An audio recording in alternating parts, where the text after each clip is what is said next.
Bom, essa conversa, na verdade, é uma visão de um católico cheio de defeitos e pecados, que gosta de fazer cerveja e de apreciar uma boa cerveja também.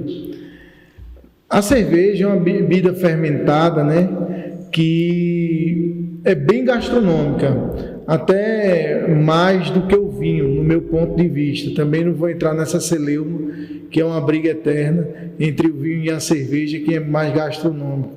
Mas a cerveja tem aromas e sabores vastos, né? Tem amargor, que serve para atravessar a gordura da carne, por exemplo. Tem a carbonatação, que refresca o paladar, sabores caramelizados, sabores diversos, né? E a doçura para cortar também alguma acidez ou alguma picância de uma comida. Então, por tudo isso, ela é uma bebida também gastronômica. Mesmo assim, e muito popular, né? É a bebida fermentada mais popular do mundo, que é produzido, né? E ela é produzida desde o início, desde sempre, da mesma forma. Claro, no começo não existia uma tecnologia, era bem rudimentar. Hoje em dia existe uma tecnologia, mas sempre foi feita da mesma forma. Como é que é feita a cerveja? A cerveja é feita através do cozimento do malte.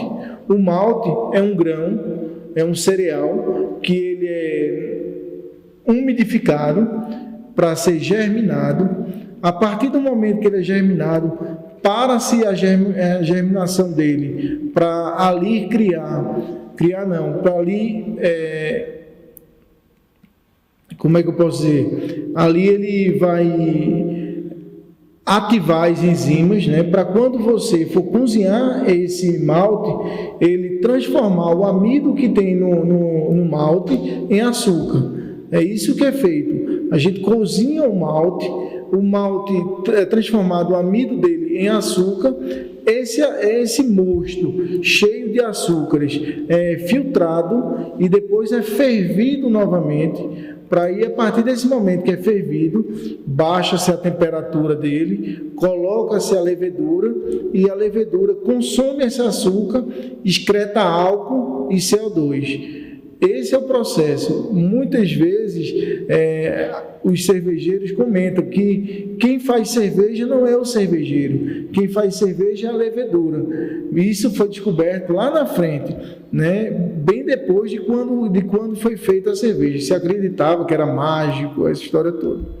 Bom, e uma pergunta muito comum que acontece quando a gente vai falar de cerveja é que horas que se coloca o álcool na cerveja? Muita gente, quando a gente vai falar, pergunta logo, que horas é que, qual o horário, qual é o momento que se bota álcool na cerveja? Em nenhum momento. Como eu disse antes, o álcool é um produto da fermentação da cerveja. Quando a levedura consome aquele açúcar que foi feito no mosto, ela entrega para a gente o álcool e o CO2. O CO2 é a espuma, aquelas bolinhas de CO2, né? Agora, um pouco de história da cerveja, né, para a gente entender como foi esse processo. Esse processo aconteceu de forma bem espontânea, nada programado. O primeiro homem que fez cerveja não disse, eu vou fazer cerveja. Não, provavelmente, como se acredita, é o seguinte, é que uma pessoa foi fazer um mingau com um cereal e esse cereal estava úmido, ou seja, tinha sofrido o processo de germinação, e quando ela foi fazer esse mingau, aquele amido que estava no cereal se transformou em açúcar. Aquele mingau foi colocado ao relento, a levedura chegou ali e fermentou. Então foi desse processo, um processo muito natural, uma fermentação natural. E aí, quando consumiu essa bebida, né, esse mingau, notou-se que a pessoa tinha a mesma sensação de embriaguez que se tinha quando se consumia o hidromel. O hidromel, na verdade, é a bebida fermentada mais antiga, que é apenas a junção da água com o mel de abelha. Na chuva, uma colmeia sem proteção, aquela água entra na colmeia, sai dali e ursos, animais selvagens consomem aquilo ali. Então o homem primitivo também consumiu aquilo ali, né? O hidromel. E aí, consumindo aquele mingau feito com o cereal, notou-se que você tinha o mesmo prazer, a mesma sensação de embriaguez. Então, eles começaram a repetir esse processo, né? E grande parte dos antropólogos, eles acreditam que a cerveja ajudou, foi um dos fatores que trouxe, que o homem deixou de ser caçador-coletor para agricultor. Por que isso? Porque para se fazer a cerveja que era consumida, precisava de muito cereal, certo? E principalmente o cereal cevada. E a cevada não servia para fazer pão, por exemplo, que a cevada é muito mais dura do que o trigo e não servia para fazer. E a cevada precisava ser produzida em maior quantidade. Então, o processo de cultivo da cevada foi um dos motivos que o homem parou, deixou de ser caçador-coletor para ser agricultor. Então, essa é uma das primeiras coisas que a cerveja ajudou no processo de civilização. Os sumérios e os egípcios, bem como outros povos da Mesopotâmia, consumiam bastante cerveja, né? Eles adoravam cerveja. Inclusive, eles tinham deuses que representavam a cerveja. Os egípcios, principalmente, e os sumérios, né? Inclusive, no Código de Hammurabi, há 4.000 anos antes de Cristo, eles já tinham leis que regulamentavam a cerveja. No Código de Hammurabi, eles diziam lá quanto cada um poderia beber de cerveja. E outras regras bem severas era para o pessoal donos de tabernas, que se eles enganassem as pessoas com cerveja, ou seja, se ele vendesse uma cerveja ruim, ou se eles vendessem, por exemplo, menos do que foi proposto, eles podiam sofrer penas até de morte. Isso estava escrito no Código de Hammurabi. Indo lá para o povo judeu, né, eles não apreciavam cerveja. Eles não tomavam cerveja. Por que eles não tomavam cerveja? Porque a cerveja remetia a eles o tempo do Egito. No Egito se tomava muita cerveja, inclusive a cerveja do Egito não era uma cerveja filtrada, então eles tomavam com canudos. Em várias pirâmides, essas coisas, encontra-se canudo de metal, essas coisas, que servia para tomar a cerveja. E então, voltando ao assunto do judeu, o judeu não bebia cerveja, eles bebiam vinho, certo? O vinho sempre apareceu na Bíblia, inclusive, várias vezes, tem mais de 100 aparições de vinho, falando de vinho e alegria, por exemplo, tem várias escritas, né? Sobre o vinho, e não existe cerveja. A cerveja vai entrar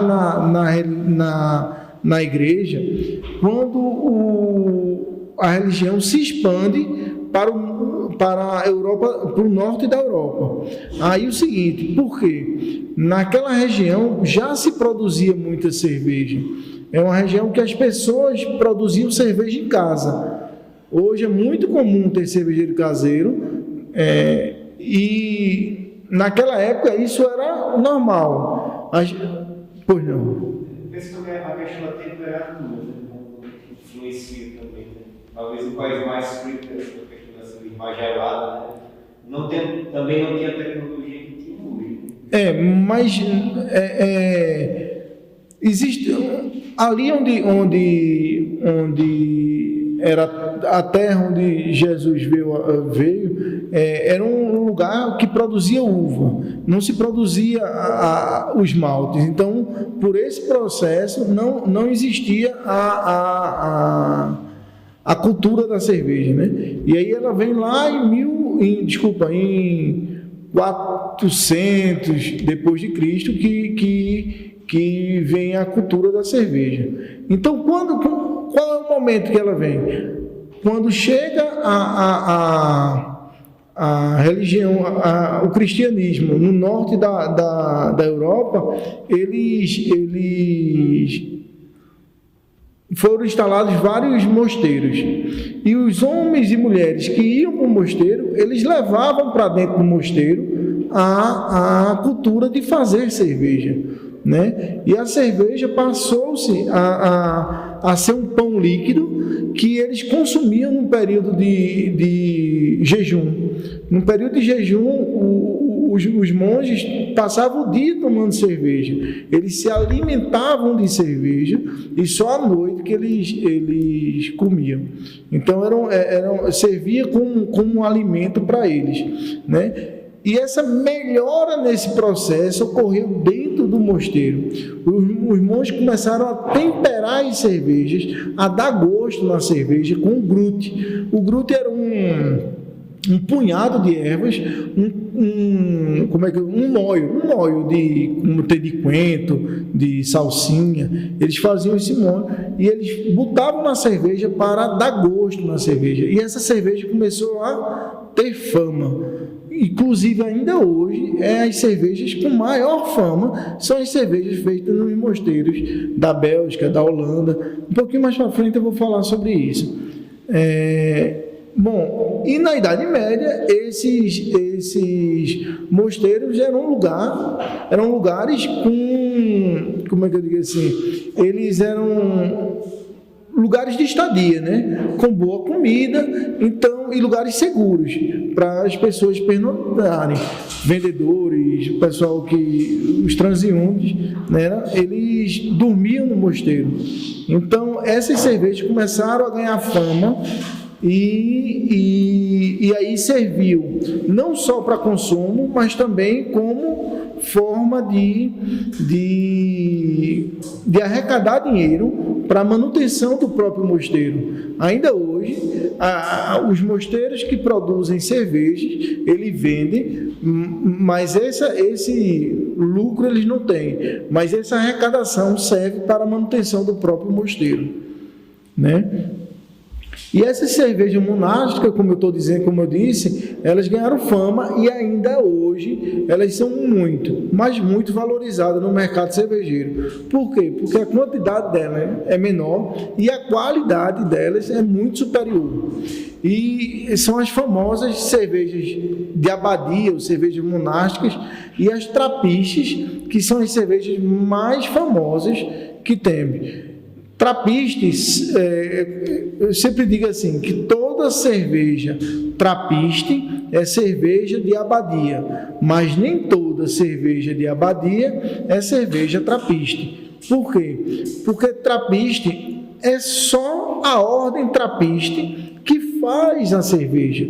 Nenhuma outra ordem faz essa cerveja, né? Pode ter esse selo.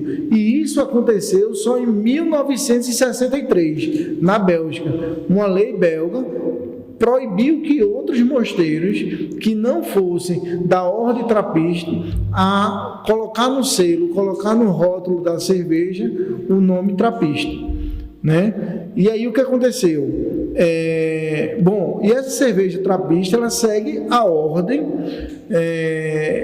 obedece à regra de São Bento, né? Não é permitido outros mosteiros que não seguem a ordem de São Bento a fazer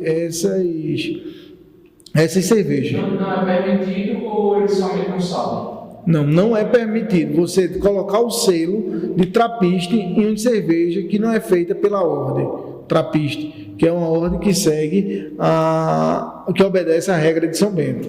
A cerveja que tu falou que ela começou a produzir cerveja no ano 400 aí? Mais ou menos no ano 400. Quer dizer, dentro dos mosteiros. Dentro dos mosteiros. A cerveja é produzida há 4.000 anos. Né? Digamos assim, existimos um protótipo de cerveja e a partir dos mosteiros começou a desenvolver assim mais do jeito que é hoje. Do jeito que é. Seria esse raciocínio. Não, o mosteiro melhorou muito. A cerveja que a gente conhece hoje é a cerveja feita através... Quem ajudou muito a cerveja é um católico que a gente conhece muito, Luiz Pasteur, que ensinou a gente a pasteurização. É outro processo que melhorou muito por conta da cerveja, melhorou muito. A gente usa isso hoje todos os dias, todas as horas. Aquele leitinho que vem na caixa é por conta... Só vem na caixinha por conta disso. Então, os monges depois passaram esse processo, eles usam o processo antigo. Tudo foi melhorado. Hoje eles já pasteurizam, senão eles não conseguiriam. Por exemplo, aqui no Brasil você consegue consumir cerveja de trapista, coisa que se não tivesse esse processo de pasteurização, porque o processo de pasteurização faz o equilíbrio da cerveja. Qual o processo? Rapidinho. Esquentar e esfriar. Esse é o processo. Naquele momento que esquenta e esfria, ele mata a maioria dos micro-organismos e deixa a cerveja estável. Não só a cerveja, o vinho, o leite, tudo que alimenta passa por esse processo para ter uma validade maior. Você vai encontrar no mercado cervejas não pasteurizadas. Essas cervejas precisam estar refrigeradas o tempo todo. No momento que você deixa ela fora da geladeira ou fora de alguma refrigeração, o que acontece?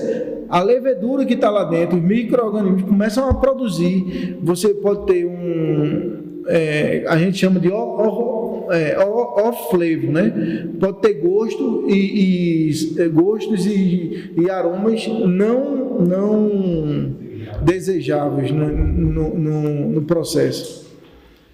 Bom, voltando lá, as cervejas trapistas, né? Elas são as cervejas mais famosas no mundo. No meu gosto, a melhor cerveja que eu já tomei algumas. O que eu já tomei é a Orval. É uma cerveja trapista, muito bom. Quem tiver essa oportunidade de comprar uma cerveja dessa, é fora do sério. Adoro. Bom... Sim, esses mosteiros, né, eles têm o lema lá, existe a renúncia, né, de riqueza, não tem, e é o seguinte, a vida é voltada a rezar e trabalhar, e um dos trabalhos é fazer cerveja. Exatamente. E esse trabalho manual, né, também sustenta os mosteiros, é fundamental nesse voto de pobreza deles, né? E aí, com relação à cerveja trapista, ela, né, tem que ser fabricada dentro do mosteiro da ordem trapista, né? E atualmente existem 11 mosteiros que produzem cerveja trapista. Só um nos Estados Unidos, é o único fora da Europa.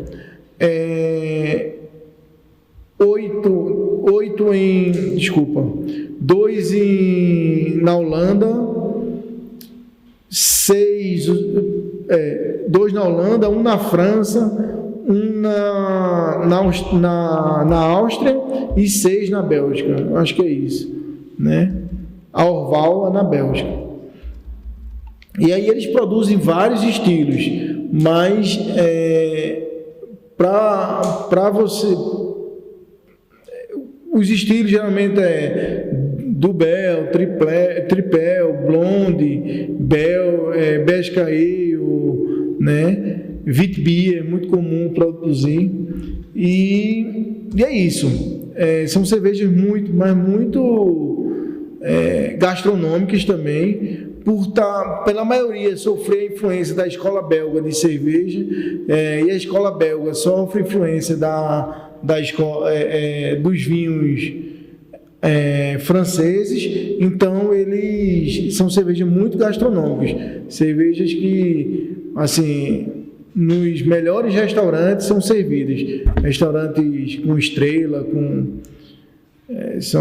e no Brasil já foi produzido cerveja trapista.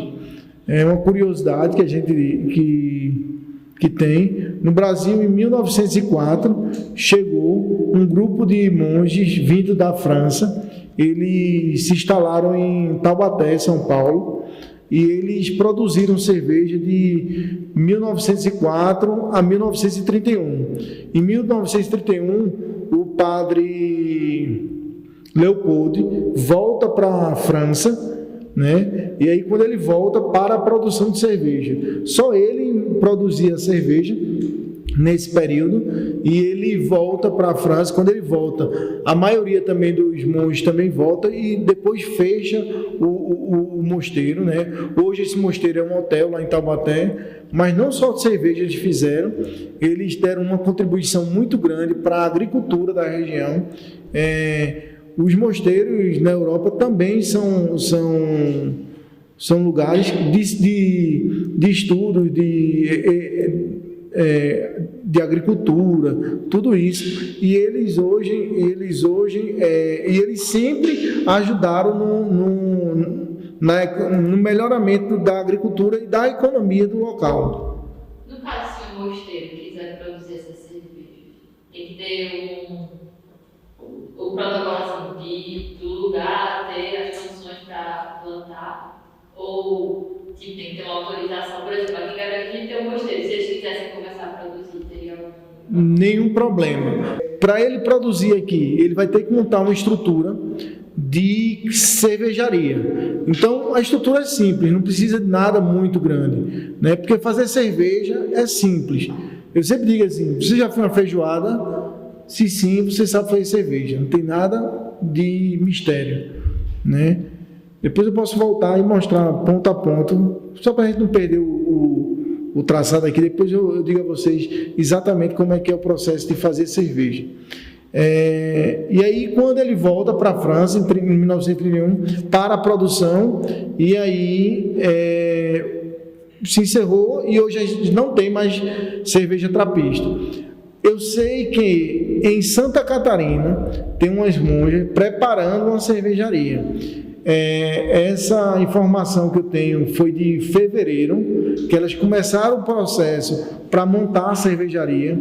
Eu sei também que existe outros, em Santa Catarina elas estão bem adiantadas. Eu acho que elas já montaram a cervejaria e estão esperando a regularização do mapa. Então, isso responde a tua pergunta. Então, ela monta a cervejaria, regula mapa e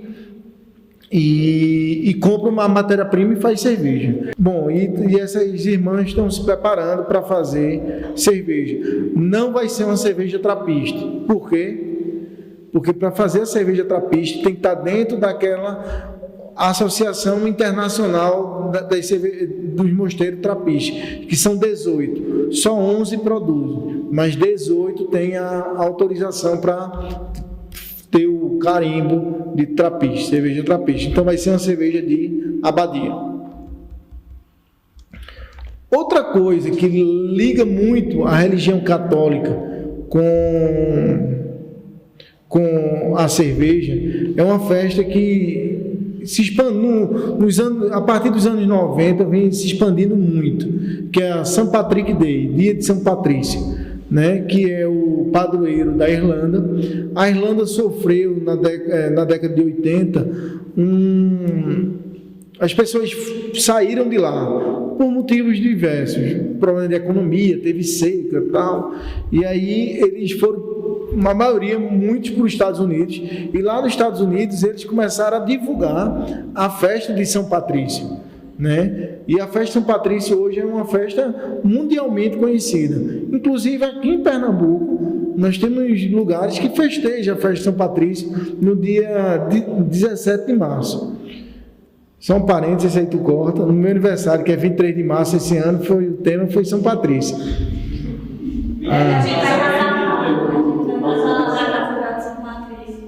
É o mais concorrido do mundo, né? De Nova York, né? Já tá no caminho.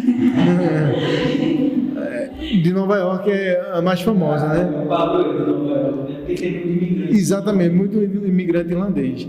Aí, o que é que liga? Sim, e São Patrício ele ficou muito conhecido pelo trevo, que ele usou o trevo, a folha de trevo, para catequizar os pagãos da Irlanda. Ele pegava o trevo e dizia, do trevo ele dizia, ó, Pai, Filho e Espírito Santo. Mas é um só, uma folha só. Tem 3. Então, o trevo foi usado para ele catequizar os pagãos da Irlanda. E os vikings, né? Ela sofreu muito ataque dos vikings. Exatamente. Aí, e aí, por que e a cerveja que é usada na festa é cerveja verde, certo? Existe essa tradição de botar uma pigmentação verde para deixar a cerveja verde e para brincadeira da comemoração. Mas por que bebem cerveja no dia de São Patrício? Bom, eu não sei se é verdade, mas contam que no leito de morte de São Patrício, ele pediu para que as pessoas fizessem um brinde em comemoração que ele ia para o céu. Meio pretencioso, não? Mas como ele o santo sabe, o santo sabe. Aí, como ele ia para o céu, como ele estava indo para o céu, ele pediu para que as pessoas, de vez de chorar, comemorassem. Então, particularmente, eu não sei se é verdade.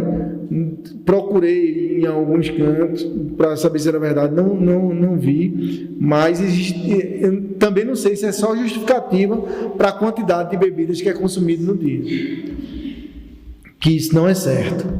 Já a gente vai conversar sobre isso.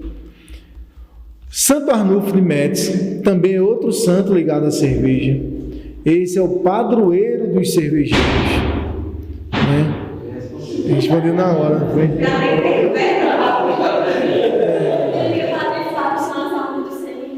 Pronto.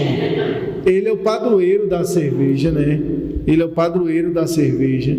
E por que ele é o padroeiro da cerveja? Porque durante uma peste que teve na região de Metz, ele, contaminando as águas, ele pediu para que as pessoas parassem de beber água e começassem a beber cerveja. Por que isso? Está lembrado que eu falei que a produção de cerveja, ele cozinha o malte, transforma o amido em açúcar, pega aquele mosto, filtra, e aquele mosto filtrado, eles fervem. Na hora de ferver, existe, o que é que acontece? Mata 99,999 dos micro-organismos. Então era melhor tomar cerveja do que beber água. Então era mais saudável. Não tinha tratamento de água. Exatamente. Então assim, ao invés, então a substituição de cerveja durante a peste fez com que as pessoas se contaminassem menos com a água, né? Então, a partir daí, quando ele manda as pessoas tomar cerveja, ele era bispo dessa região, manda as pessoas tomar cerveja em vez de água, a doença diminuiu e a população ficou curada.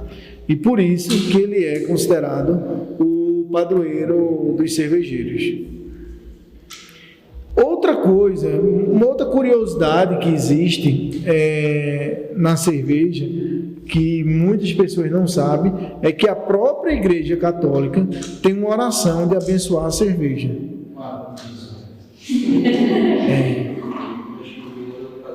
Agora, eu nunca vi de abençoar chá, mas eu vou procurar. Chá também? Pronto.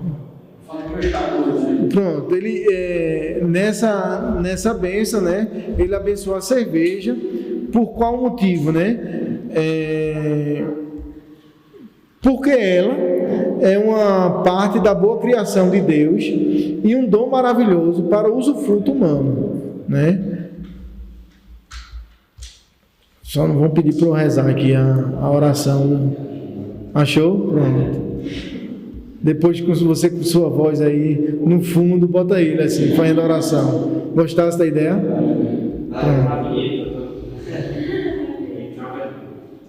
Sim, mas depois de falar tudo isso, é permitido ou não o católico beber cerveja ou qualquer outra bebida alcoólica?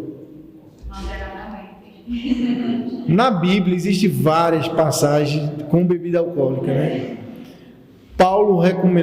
São Paulo recomenda, né, a Timóteo para beber vinho, né?